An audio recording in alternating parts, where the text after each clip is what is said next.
Então vamos lá, dúvida de hoje na tela. A dúvida que vamos responder é a seguinte: faz pouco tempo que me converti e ainda tenho dúvidas a respeito da Páscoa, pois pelo que entendi tem duas Páscoas na Bíblia, uma dos judeus e uma dos cristãos. Por que somente fazemos hoje em dia a Páscoa dos cristãos e a outra não? E qual o significado de cada uma dessas Páscoas na Bíblia? Muito obrigado, querida irmã. Fico feliz em ver pessoas novos convertidos com sede de aprendizado da palavra de Deus, e esse aqui de fato é o seu espaço para aprendizado. E você que me assiste agora, tem alguma dúvida da Bíblia? Aproveite também, coloque aqui nos comentários a sua dúvida, e toda semana tem vídeo novo aqui no canal, sempre de segunda a sexta às 15 horas. E para que você tenha acesso a esses vídeos novos, embaixo desse vídeo tem o botãozinho inscrever-se. Faça sua inscrição, participe gratuitamente aqui do nosso canal e você terá grandiosos aprendizados para abençoar a sua vida no conhecimento da palavra de Deus. E se você ainda não me conhece, eu sou o presbítero André Sanches, sou autor desse canal, autor também do blog esboçandoideias.com. Já tem mais de 10 anos que eu ajudo pessoas que amam a Bíblia como você a aprender mais da palavra de Deus, sem linguagem complicada, mas com profundidade, como você tem visto e pode ver nos nossos vídeos, ok? Então vamos aprender a respeito da Páscoa em detalhes na Bíblia. Agora eu te convido, vamos à minha lousa de explicações aprender sobre isso. E quero pedir a você, se você gostar, considere deixar o seu like e deixe também um comentário para eu saber a sua opinião, para você apresentar aí de onde você é. Fique à vontade para usar os comentários. Vamos lá então aprender esse tema. Então vamos lá, texto na tela. Eu começo com a primeira menção de Páscoa na Bíblia. Está no texto de Êxodo capítulo 12, versículo 11, diz o seguinte: desta maneira o comereis. Então você observa que a Páscoa tem a ver com comer, com comida. Olha que interessante. Lombos cingidos, o que significa vestidos com roupa de sair, sandálias nos pés e cajado na mão.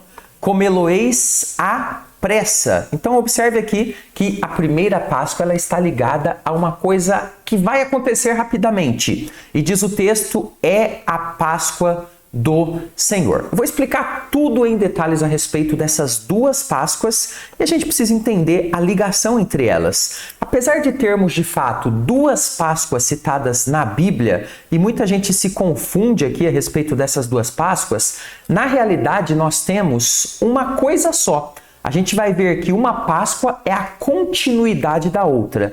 Uma Páscoa aponta para a outra. É muito interessante. E ela tem então um significado único que aponta para realidades sobre o que Deus fez na vida do seu povo, na vida das pessoas que estavam debaixo de um jugo de escravidão extremamente pesado. Mas para entender essa realidade única que Deus nos mostra através de duas Páscoas, precisamos entender então essas duas Páscoas citadas no texto bíblico em detalhes. Então o que nós vamos fazer agora?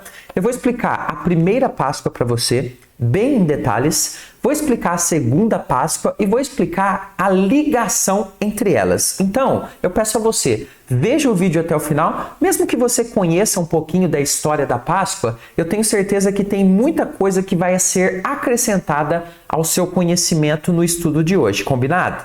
Vamos começar então com a primeira Páscoa, e se eu precisasse resumir a primeira Páscoa em uma única expressão curta e objetiva, eu resumiria dizendo que é uma libertação.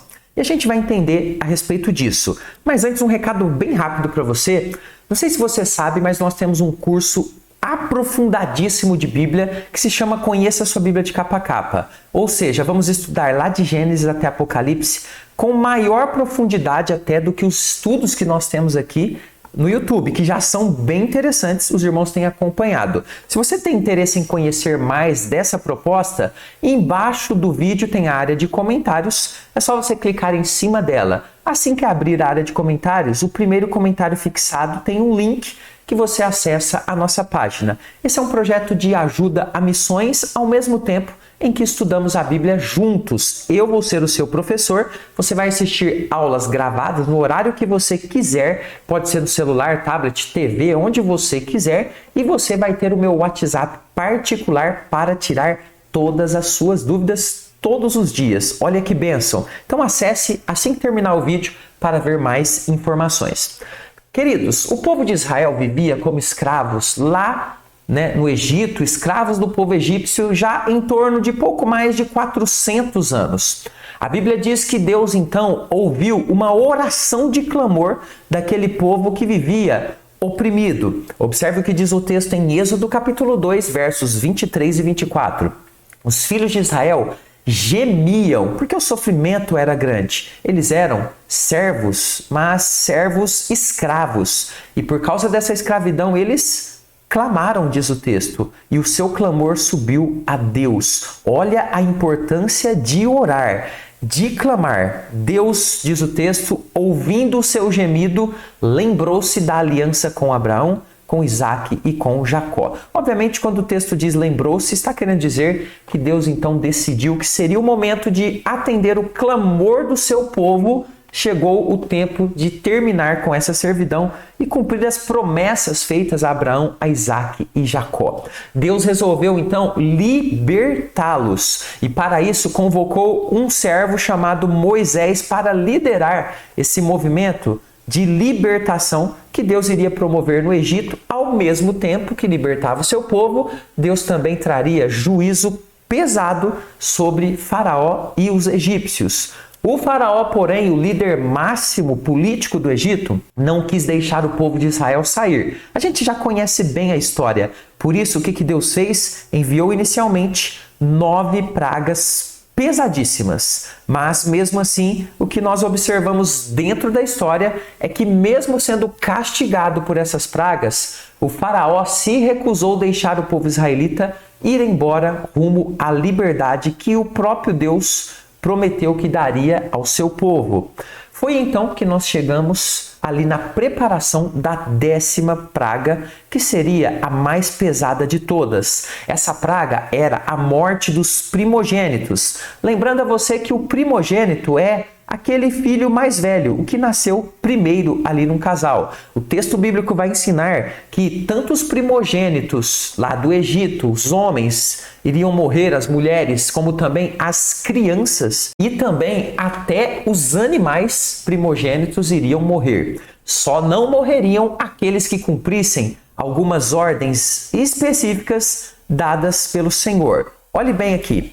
Dentre as várias exigências de Deus, a principal era separar um cordeiro ou um cabrito, 2 pequenos animais de 1 ano de idade e sem nenhum defeito. Observe como diz o texto em Êxodo 12, versículo 5.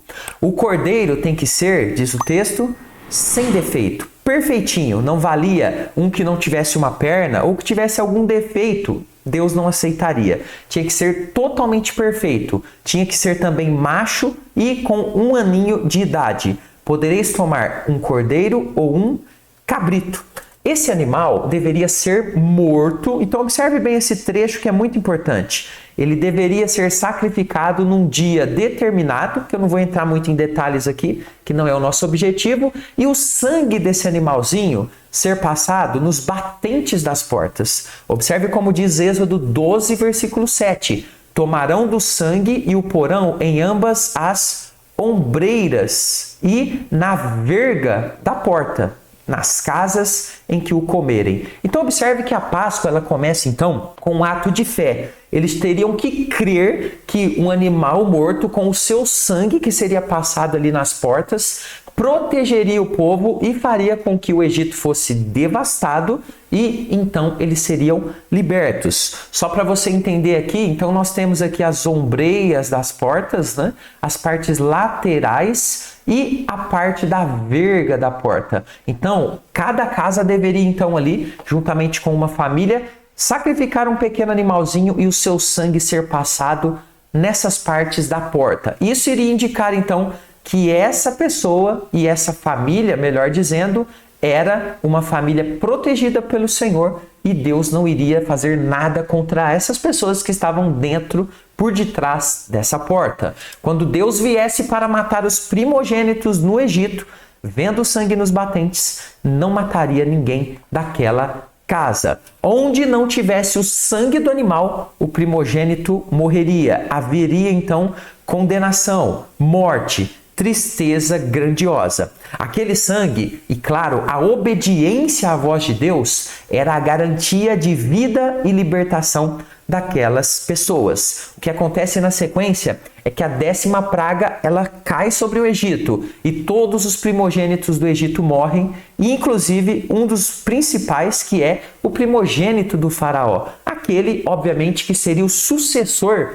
deste faraó. Ele então, depois disso, deixa o povo ir embora. É aqui então que começa a primeira Páscoa. Depois de todo esse sacrifício de diversos cordeiros, a Páscoa começa. O povo de Deus é salvo do anjo da morte e o faraó liberta o povo. O povo foi liberto da escravidão pela mão poderosa de Deus. O ritual realizado então nessa primeira Páscoa citada, que é descrito ali no livro de Êxodo, capítulo 12, de 1 a 20, depois você pode ler com detalhes para maior aprofundamento. Esse ritual deveria então, a partir daquele momento, ser observado todos os anos, pelas próximas gerações. E foi assim que aconteceu então dentro da nação judaica. E lá em Êxodo 12, 27, está a explicação que deveria ser dada de uma forma objetiva quando os filhos daquela geração perguntassem o que eram aqueles rituais simbólicos feitos na Páscoa, todos aqueles símbolos, as coisas feitas daquela maneira. E olha como Deus manda ensinar, Êxodo 12, 27. Respondereis para os filhos, olha só, é o sacrifício da Páscoa ao Senhor, que passou por cima. Essa ou esse é o significado mais básico da palavra Páscoa, que é Pessá, ou seja, Deus passou por cima das casas dos filhos de Israel no Egito, quando feriu os egípcios e os livrou as nossas casas. Ou seja, uma libertação, uma salvação, uma proteção do nosso Deus ao seu povo. Essa comemoração seguiu até os tempos de Jesus Cristo, que deu a ela um significado ainda mais marcante e profunda, que é a segunda Páscoa, que nós vamos examinar a partir de agora. A segunda Páscoa, se eu pudesse resumir em uma única expressão, eu resumiria dessa forma: a libertação do pecado. Então a primeira Páscoa foi uma libertação da escravidão do Egito. A segunda Páscoa, uma libertação da escravidão do pecado. Após Jesus Cristo, a Páscoa mudou a sua forma, mas não o seu significado.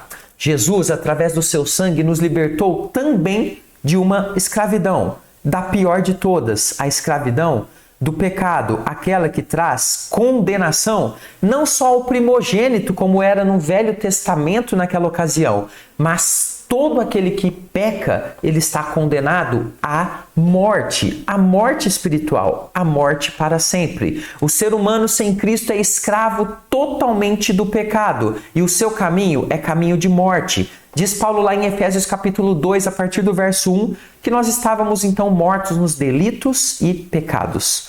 Mortos, escravos do pecado. Mas com a vinda do Senhor Jesus Cristo, nós ganhamos a oportunidade de sair desse Egito da condenação do pecado. O Egito lá no Velho Testamento, ele é símbolo do que nós vivemos na condenação do pecado antes de receber a Cristo. Olha que interessante. Jesus é como aquele cordeiro. Então observe que o cordeirinho lá da primeira Páscoa, ele aponta para o nosso Senhor Jesus Cristo, que deu o seu sangue para que aquele povo que vivia como escravo vivesse e fosse totalmente livre. O cordeirinho deu o seu sangue no passado. Jesus Cristo deu o seu sangue na segunda Páscoa para que a gente pegasse então e tomasse posse desse sangue e fosse liberto dos nossos pecados. Pelo sangue de Jesus vivemos a liberdade. Ele foi o sacrifício que nos trouxe então a vida, a libertação também da condenação e da escravidão do pecado. Então a Páscoa cristã comemora o sacrifício de Jesus Cristo que ele fez, assim como aquele cordeirinho do passado,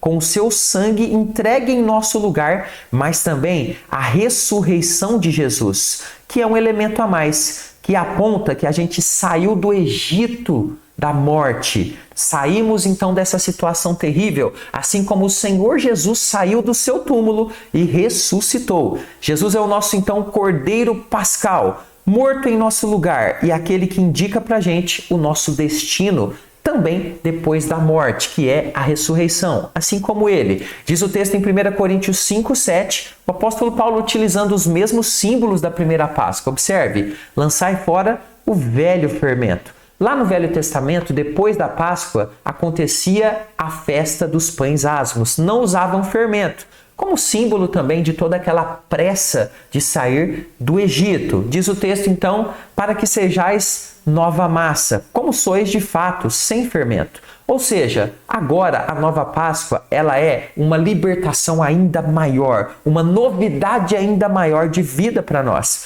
Pois, explica Paulo, também Cristo, o Messias, nosso Cordeiro Pascal. Olha só a ligação com a Páscoa lá do Velho Testamento.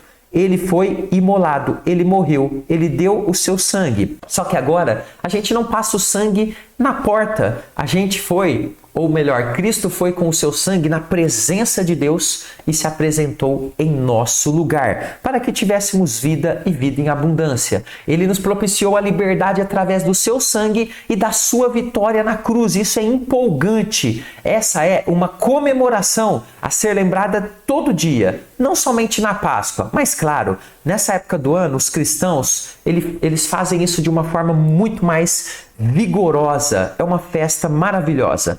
Claro que chocolate, festa, feriado, tudo isso tem o seu lugar, mas nada disso pode tomar o lugar do verdadeiro propósito da nossa comemoração. Então você aprendeu agora a primeira Páscoa e a segunda Páscoa. Agora, vamos entender um pouquinho da ligação dessas duas Páscoas que são muito importantes para você entender. Quais são então os pontos de ligação mais importantes dessas duas Páscoas? Observe, essas duas Páscoas, na verdade, como já vimos, elas são uma só. Uma aponta para outra. A primeira Páscoa, ela liberta o povo fisicamente do Egito para adorar a Deus, mas ela aponta para uma libertação ainda mais necessária, ou seja, a libertação da escravidão do pecado. Então a Páscoa inicial aponta para Cristo em todos os seus símbolos. Depois eu posso fazer um vídeo mais detalhado dos símbolos, mas hoje é um vídeo um pouco mais geral. Por isso Jesus, como um cordeiro sem defeito, igualzinho o cordeiro da primeira Páscoa, ele veio dar o seu sangue para de uma vez por todas promover a maior de todas as libertações, ou seja, fomos libertos da condenação do pecado. Essa então é a maior comemoração da nossa Páscoa. O Egito antigo simboliza o mundo, simboliza a escravidão do pecado. O faraó simboliza Satanás. Nós somos libertos de toda essa escravidão através do sacrifício do Senhor Jesus Cristo. É por isso que hoje em dia comemoramos essa segunda Páscoa e não mais a primeira, já que nós não precisamos mais matar o cordeirinho, porque o único cordeiro precioso, ele foi morto em nosso lugar e deu o seu sangue. Então, essa Páscoa, a segunda, ela é a Páscoa que trouxe a libertação mais eficaz de todas, para todo aquele que crer no que Jesus fez, no sangue que ele derramou em nosso lugar. Assim como a primeira Páscoa, aqueles primeiros tinham que passar o sangue na porta, tinham que ter fé que Deus iria libertá-los. Hoje nós temos que tomar para nós o sacrifício de Cristo e ter fé nele, entregar a nossa vida, crer nesse sacrifício, aí sim, nós também seremos salvos da condenação. Então a maior ligação das duas Páscoas é o Cordeiro que foi morto, que deu o seu sangue para a salvação. Maravilhoso isso, não é verdade? Bom, agora você já aprendeu tudo isso. Aqui embaixo, no primeiro comentário fixado, tem ali o link do nosso curso. Se você quer aprofundar mais, acesse a página. Se tiver alguma dúvida, tem meu WhatsApp lá também para você tirar. E vou deixar mais um texto aqui, ou melhor, um vídeo explicando para você por que Jesus permitiu ali, logo antes do seu sacrifício, que o traidor Judas estivesse na mesma mesa tomando santa ceia. Eu vou explicar tudo em detalhes aqui nesse vídeo. Eu vou ficando por aqui. Deus abençoe a sua vida. Bons estudos. Até a próxima. Fica com Jesus.